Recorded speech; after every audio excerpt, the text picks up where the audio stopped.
I invite you to close your eyes if that feels safe and comfortable, or to just let your gaze soften as you look just in front of you.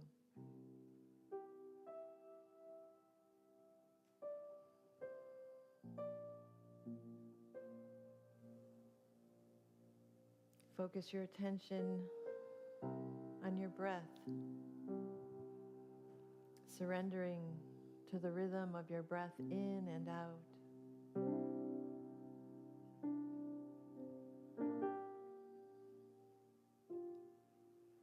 Awareness of the vibration of the music that washes through you and over you.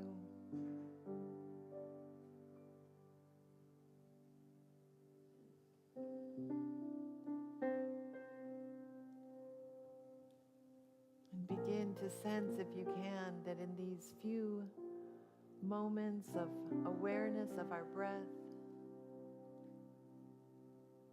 our cells are vibrating together with light, with sound, with breath of God.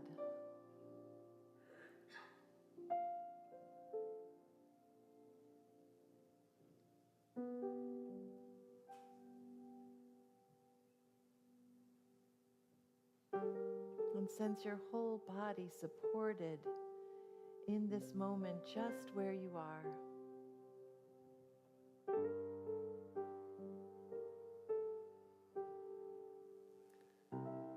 Letting the sensation of where your body is touching the chair, the bench, your couch,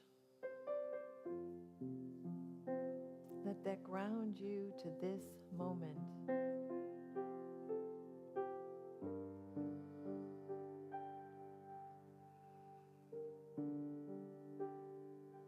And become aware now of your hands, maybe letting your palms rest open on your lap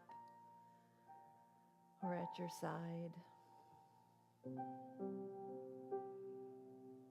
Sense the backs of your hands, the palm, your fingers.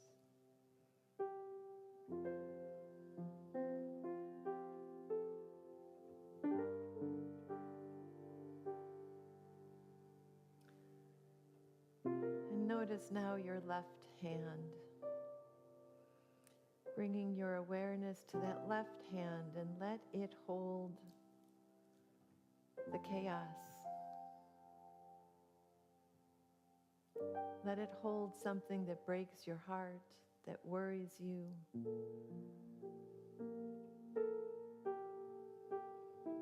That brings you to your knees in distress.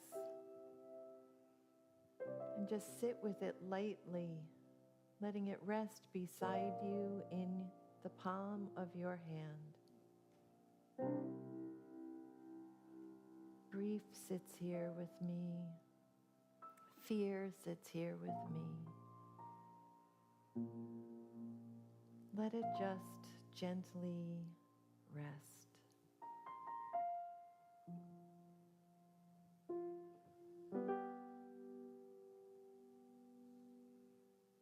And now in your right hand,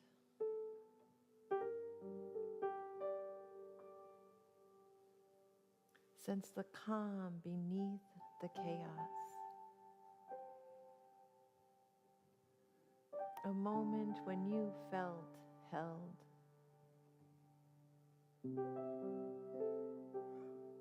When the light of a friend lifted you.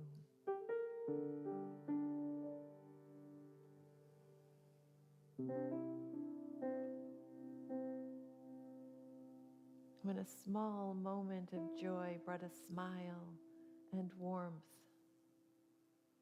And let that too rest gently.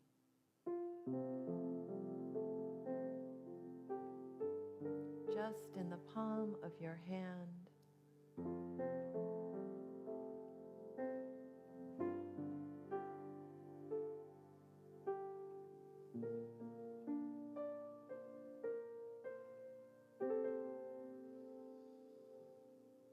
And now, if you will, Bring your palms together at your heart, close but not touching.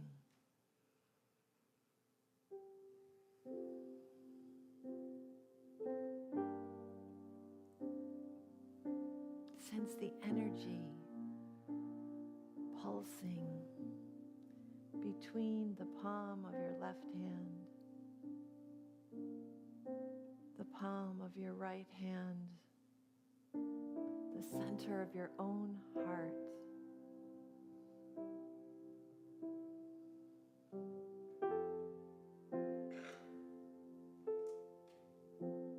And can you picture now that energy as light?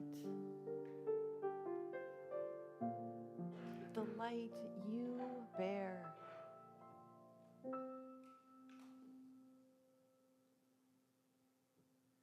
Sense your light connecting to someone sitting beside you, in front of you, behind you.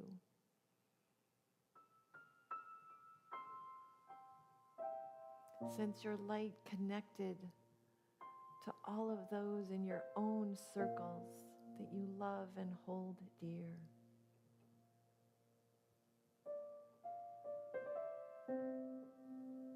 And feel your light connected to anyone who feels other than you.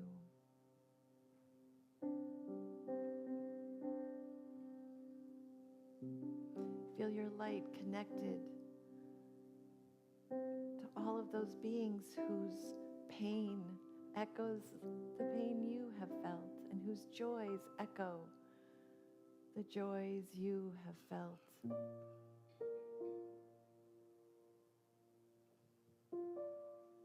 It's not far to another heart. It's not far to the light you are.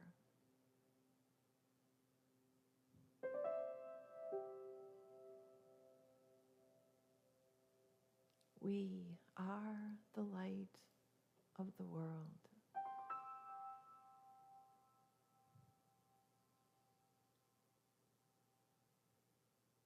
And bringing your hands in prayer position. Bow to the light within you that is the light of God. And bow to the light of these light beings with whom you share this moment on earth.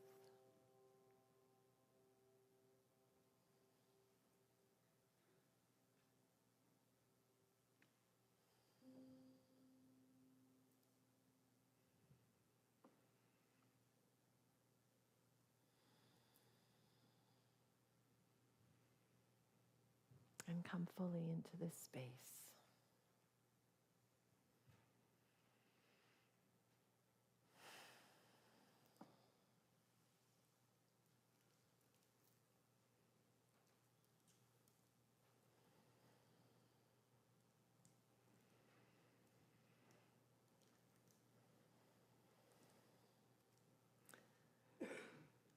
There are two songs that were instrumental, if you will, in shaping my spiritual practices this week and in shaping my message today.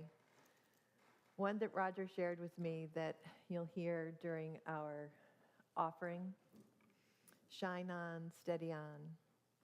And one that you'll hear as our closing song. That one will be new to us, but the closing song, Don't Be Afraid of the Light That Shines Within You, will be familiar, I think, to most of you.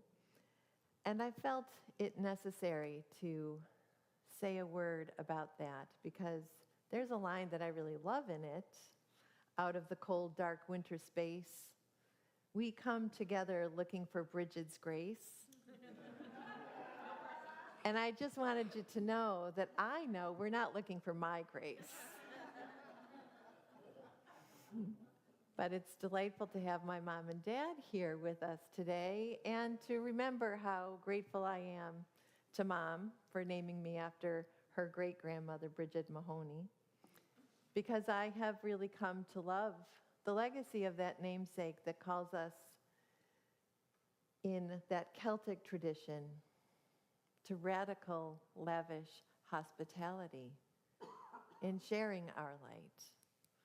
And so out of that cold, dark winter space today, on the dawn of this springtime that felt very unspringtime-like in the temperature, but very springtime-like with that light, we're called into remembering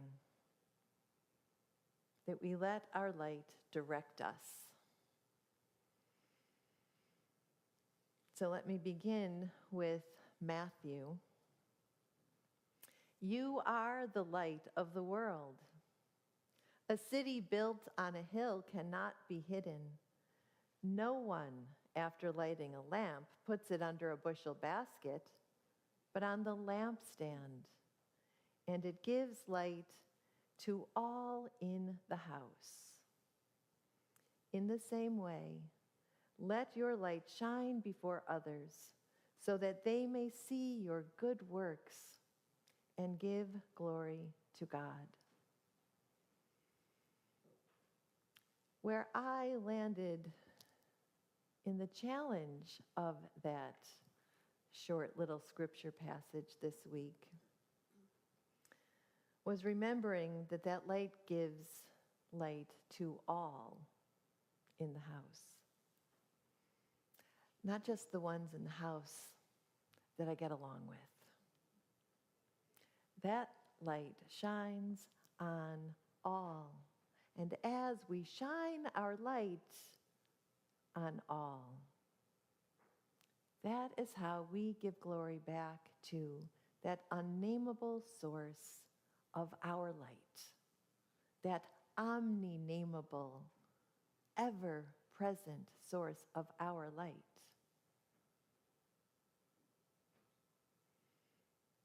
Leaning into those Celtic roots, here's a little snippet from The Rebirthing of God by John Philip Newell, Reconnecting with the Light. The light of God is the essence of all things. Everything reveals the essence of the divine. Do we know that we are bearers of this unspeakably beautiful light? Do we know that this light is at the heart of our being and is for one another and for the world? He says to be bearers of light, which is pure gift and not of our own doing, means that we are made to shine. But when we truly shine, and when we work for the true shining of every child, woman, man, and creature, we find that sometimes we create discomfort in the people around us and in the holders of power in our communities and in our world. Not only do they feel uncomfortable, sometimes they feel threatened. This is true in our personal relationships and workplaces and in the struggles of communities and nations. We are never to forget that light is untamable and unnameable. We are to remember that we are messengers of a light that precedes us, from which we and all things have come, as well as a light that will continue to flow long after us, infinitely unfolding into forms that we know nothing of yet. That light is here and now. You are the light of the world, the light here and now, the light that precedes us, the light that will follow us, and from that chaos, that may not be our ultimate reality, but it sure as anything is real in what is chaotic around us, what is being born from our light in this moment. How are we called to shine light in the darkness? You are the light of the world. Unless you think I'm only going to be Celtic today. I have from the little Lenten booklet in the garden. I'm going to read part of what Reverend Ellen Davenport wrote about Jesus honoring his calling. It's the reading for today. One of the reasons people sometimes hesitate to ask for divine guidance is because they fear what they might be called to do. It could overturn their comfortable lives. Has that happened to anybody in here? As we explore the story of Jesus praying in the Garden of Gethsemane on the night of his arrest, we hear him asking for guidance. Again from Matthew. My Father, if it is possible, let this cup pass from me. Yet not what I want, but what you want. In Matthew, Jesus repeated this prayer 3 times.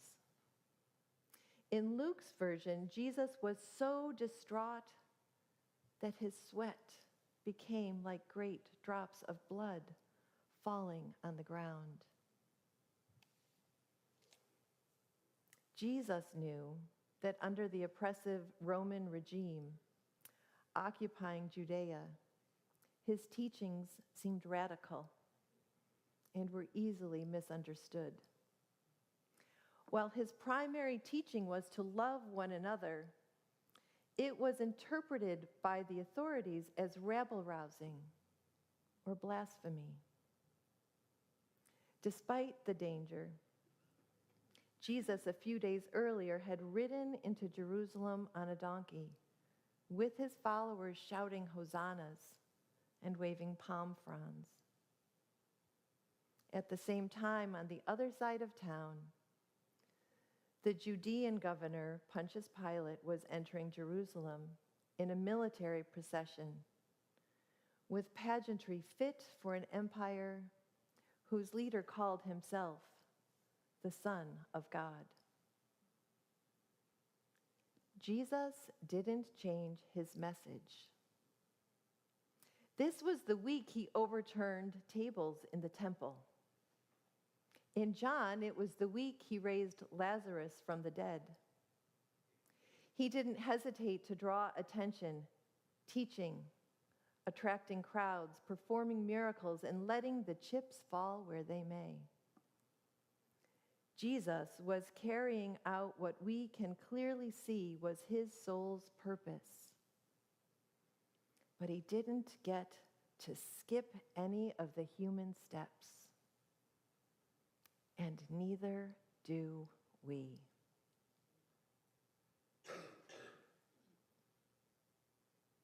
Living a spiritual life does not exempt us from difficult experiences, including those that are unfair and painful. We see in Jesus' experience that none of us get to avoid human hardships, even when we know our oneness with the divine. There was no God in the sky willing Jesus into crucifixion. His reference to what you want meant the soul plan worked out for his life. The dangerous mission he accepted on earth, his calling to live and teach in this time and place. His example for us is to accept our divine callings and play them out to the very end, trusting that our impact will be larger than ourselves.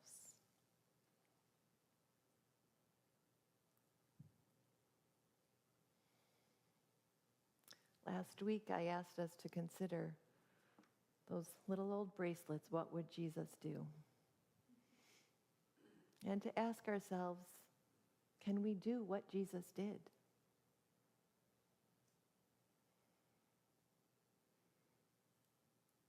As I said, this was a tough week for me. There were moments aware of the news, the constant barrage of news of empire, of power over, that I found it so hard to have faith in the light of the essence that we are called into. It was only in the silence of my own prayer time, in deep soul friendship conversations with beloveds, that helped me renew that in me, so that I could show up here today and not feel 100% hypocritical. I am not asking us to remember anything that I don't struggle to also remember.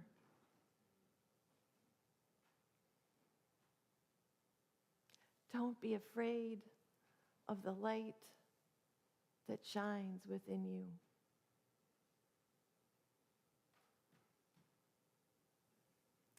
We are called to pray without ceasing, to fling ourselves down, distraught and distressed like Jesus did, in those moments when we are so distraught that it feels though our tears are the blood coming from our bodies.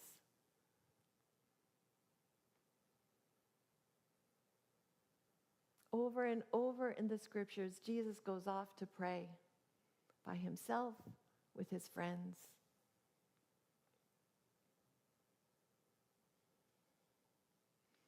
We are called to see the divine light that is revealed in that way shower. We are called to see the light that is revealed in all of sacred creation, that we recognize in these rhythms of the earth as she moves through the cycles of the seasons. I have felt an uplifting in the increased daylight. We are called to not bypass the suffering that we see, but we are called to surrender to the light that is God within each of us, so that we are tipping the balance of the light towards love, not towards outrage. We are tipping the earth on its axis with love.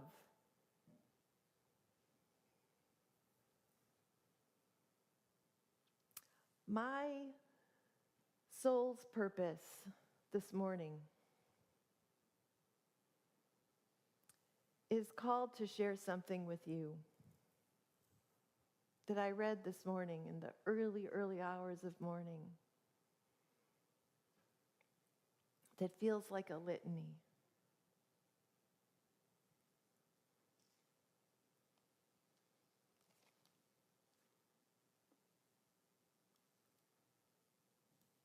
Accessible, activism, advocacy, allyship, barriers, belong, clean energy, climate crisis, climate science, cultural heritage, disability, diversity, equality, expression, feminism, gender, Gulf of Mexico, hate speech, Hispanic minority, historically, identity, immigrants, inclusive, injustice, institutional, LGBTQ, mental health, minority, Native American, oppression, political, pollution, pregnant people, prejudice, privilege, pronoun, race, sex, social justice, stereotype, trauma, tribal, underappreciated, underprivileged, underserved, undervalued, vulnerable populations, women.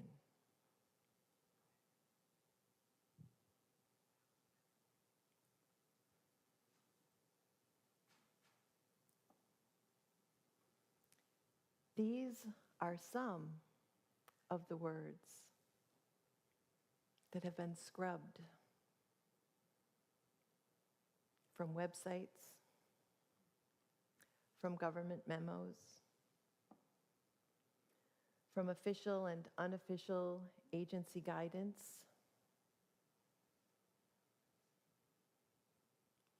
by this current administration.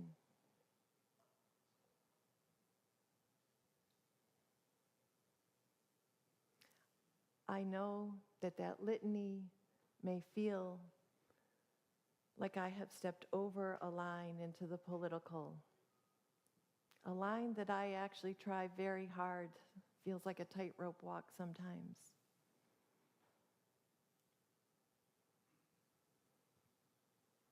We are not called to bypass what is happening around us.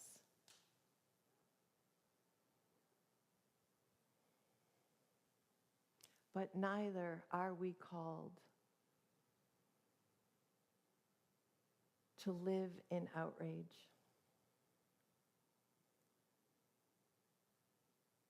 So you may argue with me that I have said too much, or maybe that I haven't said enough. But whether you are called to protest or called to give silent witness,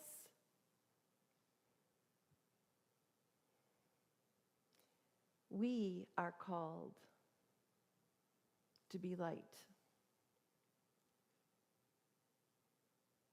to not shy away from the chaos, but to not live in the chaos. Our way shower, if we believe anything about the message of that person we call Jesus, that we recognize his sole purpose calls us to be the Christ alive today,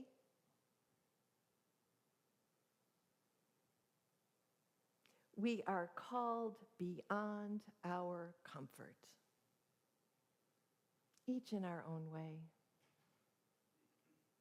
So I am not here to tell you what your way should be, only that I push us and prod us and invite us and call us to find our own ways, to not be afraid of the light that shines in us, that shines as us.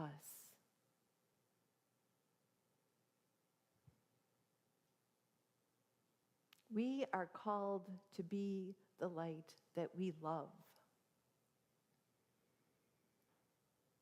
And I am shown over and over again that I cannot do it without you.